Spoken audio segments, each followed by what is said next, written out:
days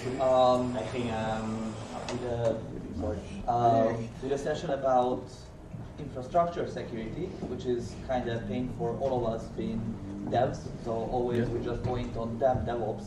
It's your mistake, and they are pointing on us. No, it's your as a dev.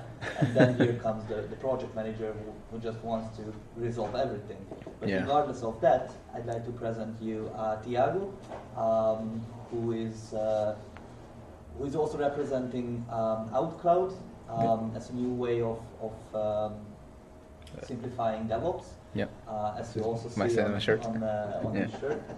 And I think the topic should be way more discussed than what he will talk about, and we will just have some nice moments asking questions, and also online if anyone listens to us, feel free. Yeah. Thank you. So, as Balash so carefully so lovely mentioned, I'm a DevOps, trying now to do a simplified DevOps to help other companies to implement the process and be more, pass the term, but agile in the field. Not only to improve their way of work, but in other ways like improve security and so on and so forth. Because we see that there is a lack of general knowledge all around in companies, and they don't do things that should be done in the sense that protect themselves or do the workflows properly, and then that causes many issues, including security issues. That's why myself with a couple of friends trying to found OutCloud, but that's another matter. What brought me here? When I started to think about this presentation, I was trying to figure out what should I say and what would be interesting. I ended up deciding that, okay, I'm going to share some of my experiences in the infrastructure and how open source helped me to see what was going on and to prevent and to correct some issues. So the presentation itself is just mostly logos and software that's helped me along the way, and some others that I found out, or at least heard about. But first, again, thank you for the sponsors for having us here, and one that's not missing there, but yeah, OutCloud, it brought me here. So, an infrastructure point of view, that's what I'm going to talk today. In infrastructure, why would we use open source? Many times we hear project managers or owners of certain companies saying, okay, I heard of this software, it's proprietary, but it's very nice, and blah, blah, blah, and so on and so forth. It costs thousands of millions of euros, but yeah, we should go for it. And then they begin the process, and it's all mess, and then maybe 1 year later you have something that will help you. Of course, there's no winning point in terms of proprietary versus open source. Both sides have their own merits. I'm not going to touch on that. What I personally like about open source in terms of infrastructure is that there are a lot of very nice projects in this field, and especially working with open source infrastructure like Linux and Apache and so on and so forth. We have a lot of things that we can try and learn and figure out if it's useful to our needs. The openness of it usually helps a lot, because not only we can see what's going on with it, not that we usually do, but we can also extend it in ways that the original developers didn't thought about and tailor to our infrastructure, which is very nice in the sense that if we have a different combination of what was going on, then we can easily develop something to put what we need in production. One example that I have is the reconfiguration of configuration management tool. In this case, it's called SaltStack. I don't know if any of you heard about it. So we had a different way of deploying the software that you need. Of course, it was totally custom. There was no way to have a plugin or something like that, even in proprietary code. We say, okay, let's use this, and developed the plugin, plugged it, it's integrated, everything works, which is great. And of course, there's a matter of trust. You can say, okay, I trust companies that develop proprietary code, but who can review the code? And that's a big issue, especially if you run on deeper levels of the infrastructure. Then you don't know if your encryption keys are being stolen or your data is being forwarded to someone else. I think there was a Drupal module that did it, right? Sending data to Russian servers. Yeah. But it was caught. So if it was proprietary and closed source, probably no one would ever know. So in terms of what I'm going to try to tackle today is these layers. So trying to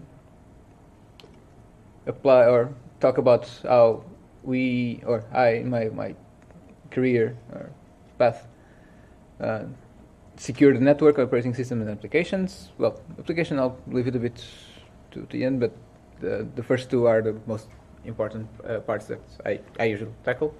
Of course, application security is also very important, but not for my particular field.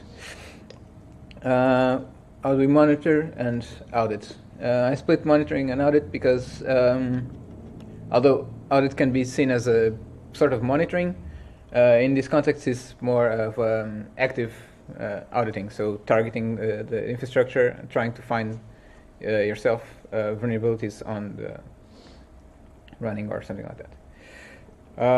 One other thing that I didn't mention about using open source is also a matter of privacy.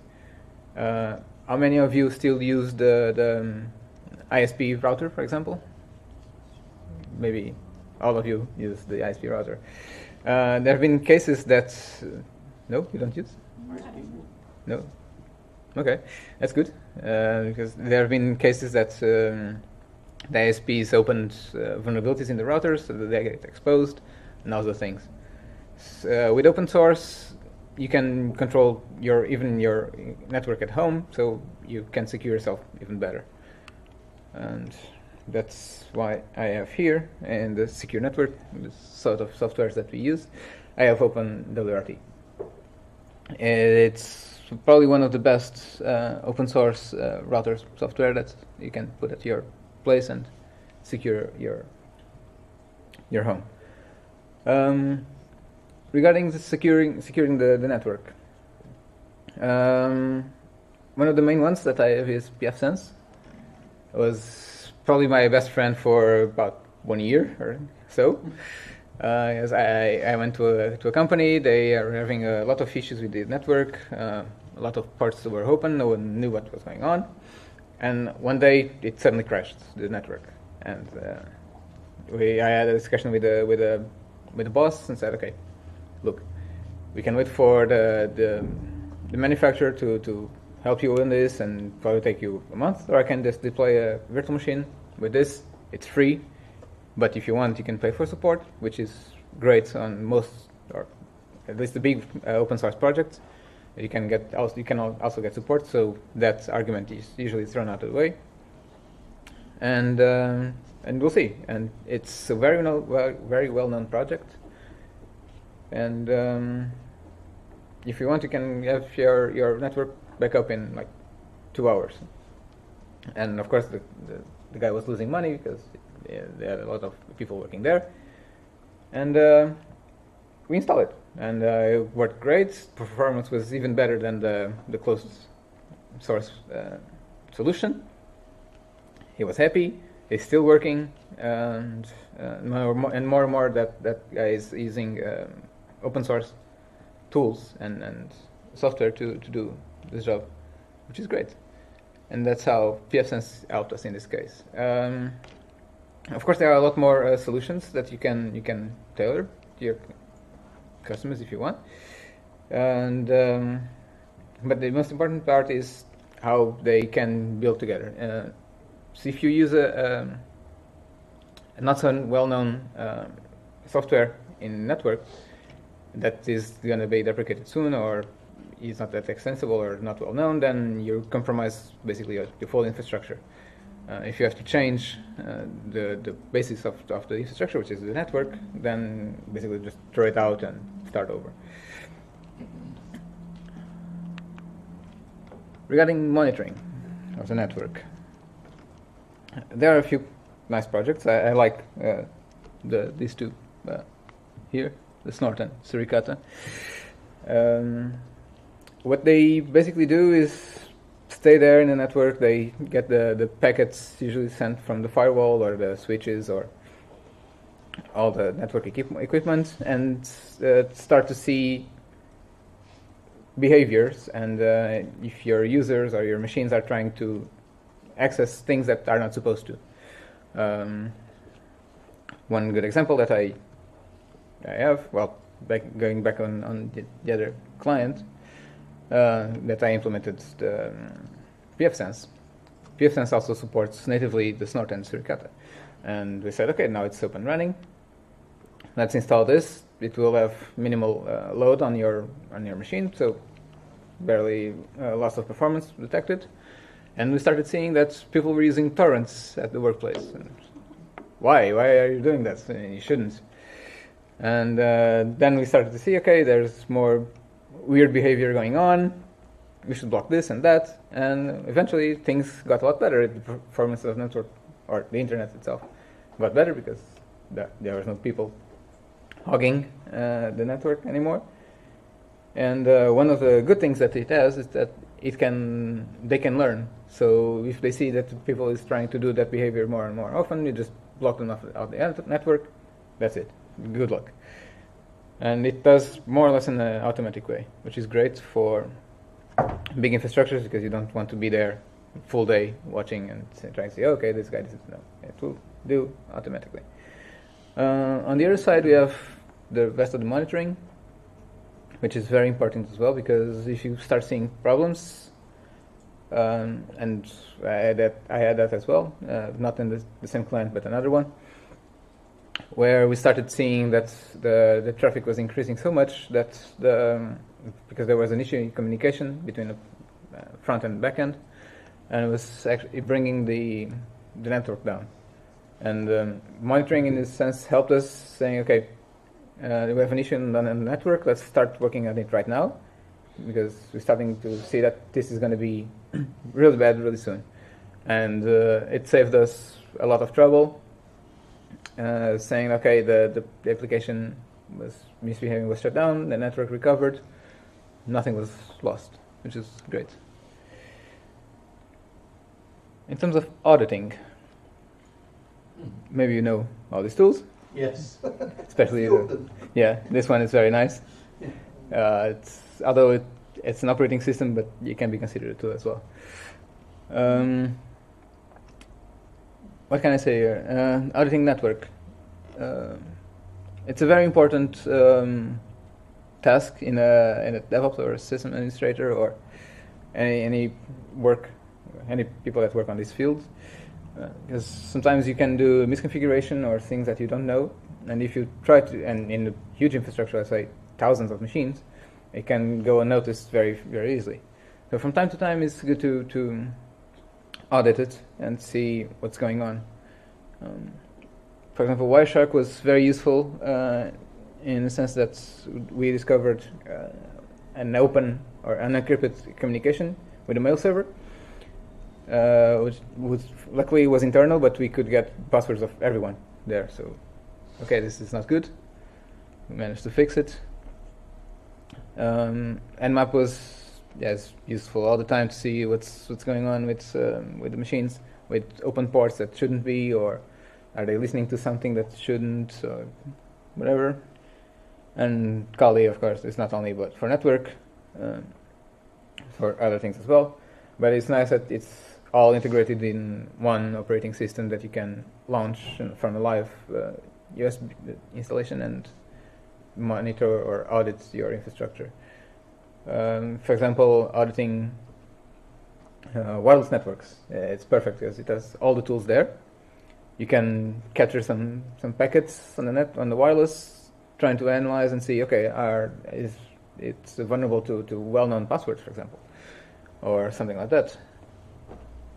Of course, if you configure the network, then you probably won't need that, but from time to time it's nice to see if something didn't get misplaced or something like that. Changing layers a bit more, I'll talk a bit about securing operating systems. Of course, this is a huge field. Now I'm just putting some things here.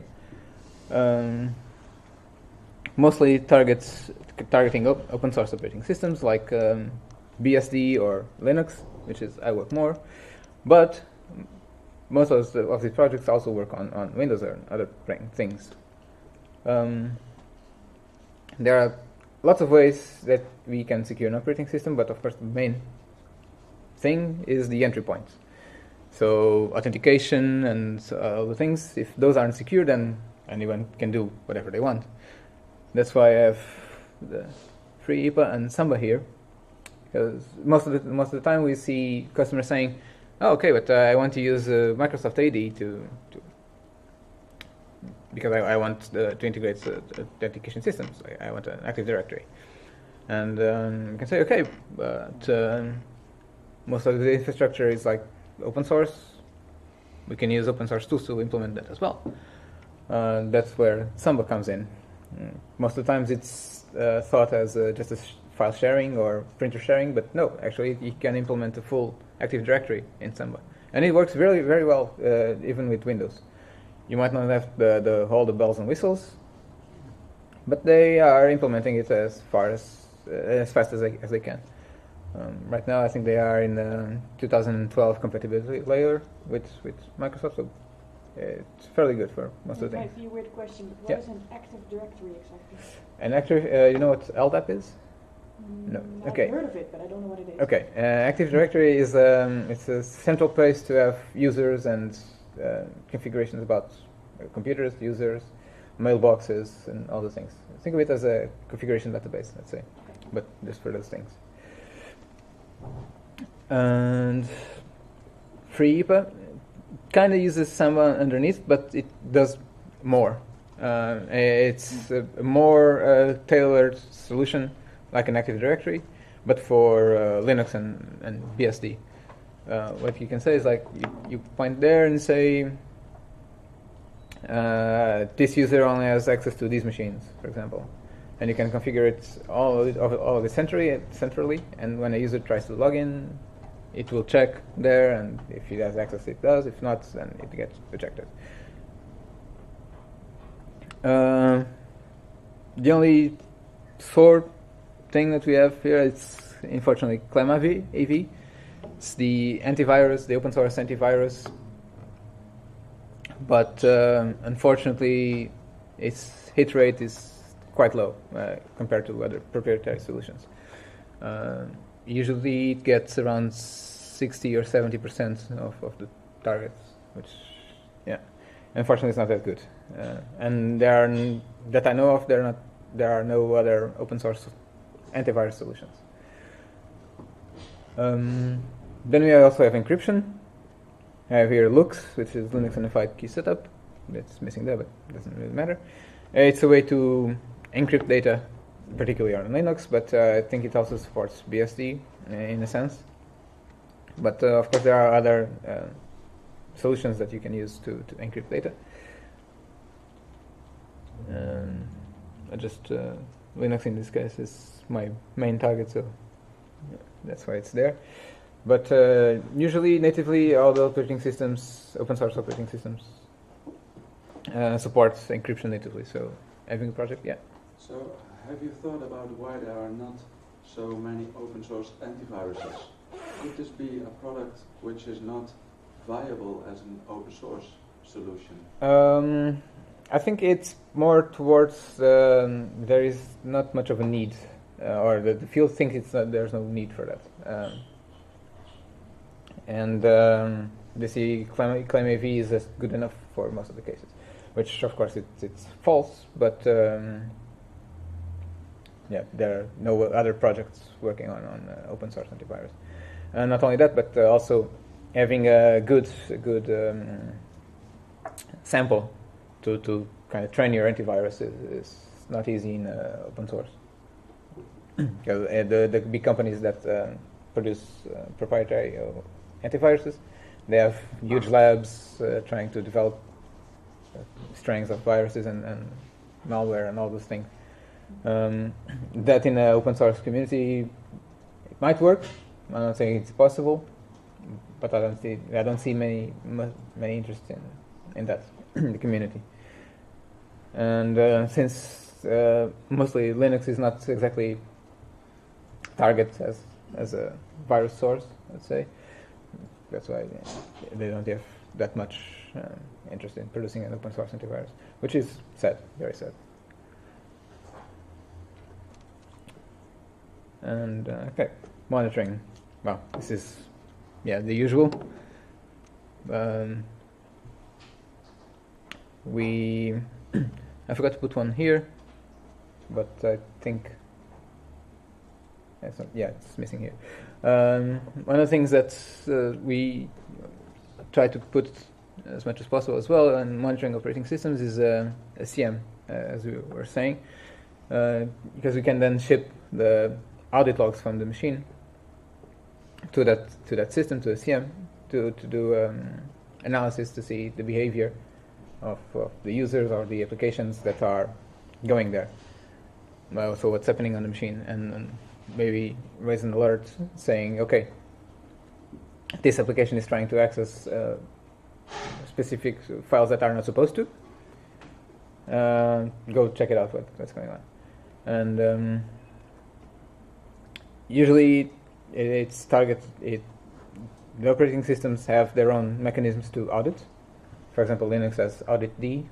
I don't know what in BSD what the name of it is, but something similar. And you can say, okay, I want to monitor everything that's going on the machine, including file access, what the user wrote on the console, for example, or what it's trying to do, their logins, the origin, all those things, and then you combine it on a CM that can say, okay, this user already passed from here to there, he's trying to do things that he's not supposed to, go check it out. That's usually how we monitor operating systems in terms of security. Not only that, but also one thing that's monitoring is very important on is the resources that the machine is consuming. Sorry. Let's say that the machine is usually at 50%.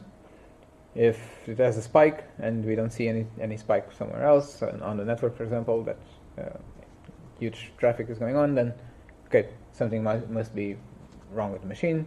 It might be a security issue. Let's check it out.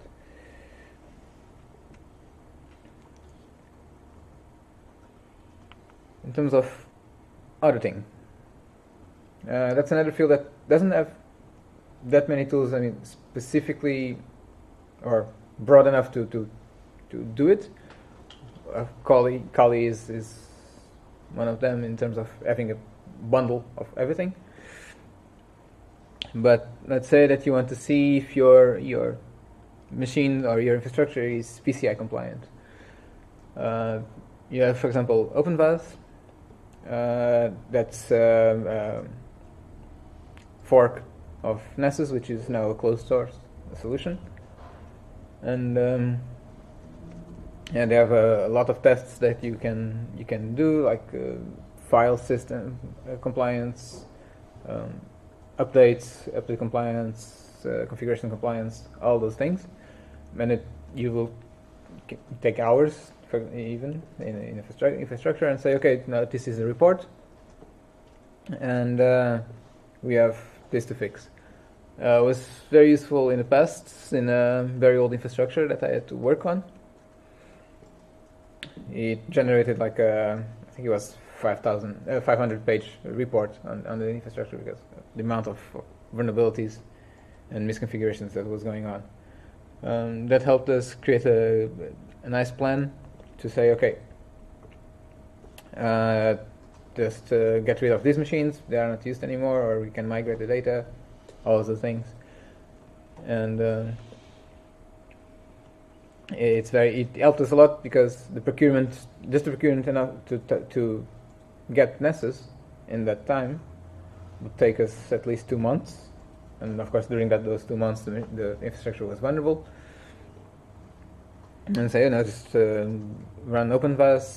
It will give us enough of what we want, because we can target most of the compliance standards, like PCI. I think Red Hat has their own, and so on and so forth. And it helped quite a lot in that sense to deliver as fast as we could. Okay, I don't have anything for application monitoring, but it's more the same as well. So Zabbix or Nagios.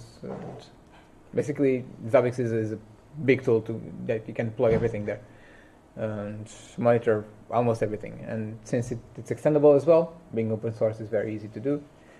You can monitor more than the tools or the plugins provide. And for example, in custom applications, which I had in the past, we said, okay, this application, you can use this module, which gives us the best information, but we want to know more. We want to know what it's doing, or how many transactions it's doing. And then we developed a plugin, we plugged it into the application, Zabbix started receiving it, perfect. At the time, there was another team doing the monitoring. They had a proprietary solution, and they said that they needed at least 6 months to develop something that could plug into our solution. So, okay, you can take 6 months, but we need the information now. How much would it cost? And the value was astronomical, and they said, okay, it's better just to have 2 guys there sitting for a month developing the plugin, and ended up being cheaper. We got more than what we needed at first. Everything worked fine. It's perfect.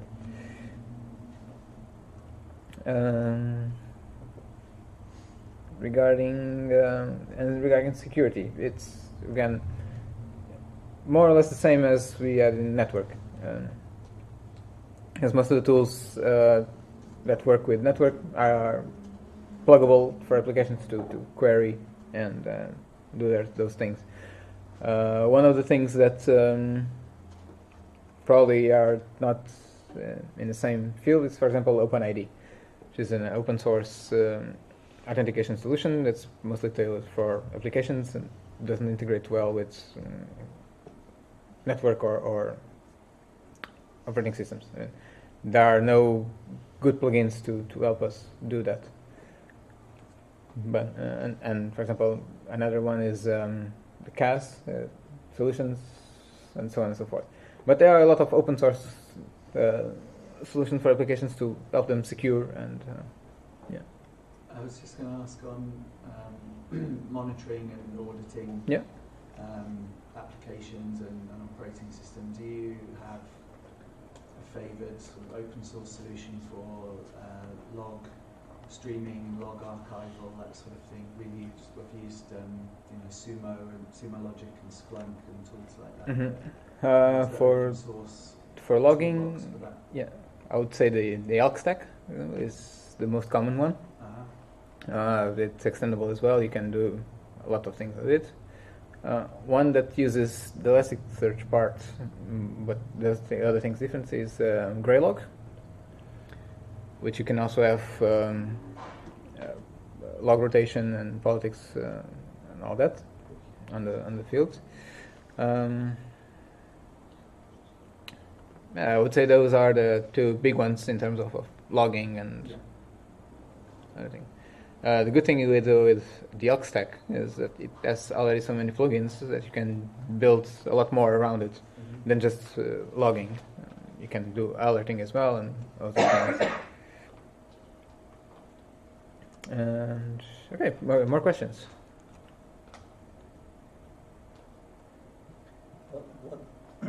What do you call or do you consider differences between auditing the system and monitoring it? Because you were talking in the beginning about that kind of structure. Yeah. What what would you say on the operating system Mm-hmm. for active monitoring compared with auditing, which could happen like I don't know, twice in a year or maybe more frequent? So you want to say the differences? Mm-hmm. The difference is that, okay, in an audit you target the operating system, so it will be attacked, I would say, in a sense. You're going to have a high load, you're going to mess around with it, fuzz it to see if it gives something back that that shouldn't. For example, fuzzing the password for root, for example, to see if you can log in. That's something that you don't do in monitoring. Monitoring is just sitting there trying to see what's going on. Okay. So it just basically listens. To events and trying to see what's going on. That's unfortunately the audit demon. It's the demon itself. It's as a bad name, but it's also a good name because it's a non-intrusive way of auditing. You'll collect all the events and push it somewhere. But yeah, it's not exactly forcing something into the operating system compared to auditing tools. It's the same if you do auditing on Drupal. I mean, you have monitoring Drupal, which is just there. You see logs and all those things, and you target something. For example, with what's another tool? It's not Burp. Yeah. For example, then you're actually targeting something. So you're fuzzing the things that it's doing. It's the same here in the operating system. No. Yeah. Okay. Yeah. Are any of the monitoring options very compatible with a cluster of virtual machines? So Yes. Actually, a VPC, basically. You can do that. Let's say, for example, I'll talk about Zabbix because it's the most complete solution, the open source solution that there is around. You can have, for example, an agent on all the machines that you want, and you can even separate them by clusters, and say, okay, these machines point to one thing they call proxy, and this forwards to the main server. And you can build very distributed solutions this way. But is there any of the solutions that you just showed us that is best in that, or you don't know? I can't give you a specific answer because all the infrastructures have their own needs. Okay. That's the thing. Zabbix itself might be I wouldn't say the best, but the most complete. It's been developed for quite a long, and there's a lot of plugins, a lot of people actively working on it. Mm-hmm. But again, might not be the perfect solution for your infrastructure.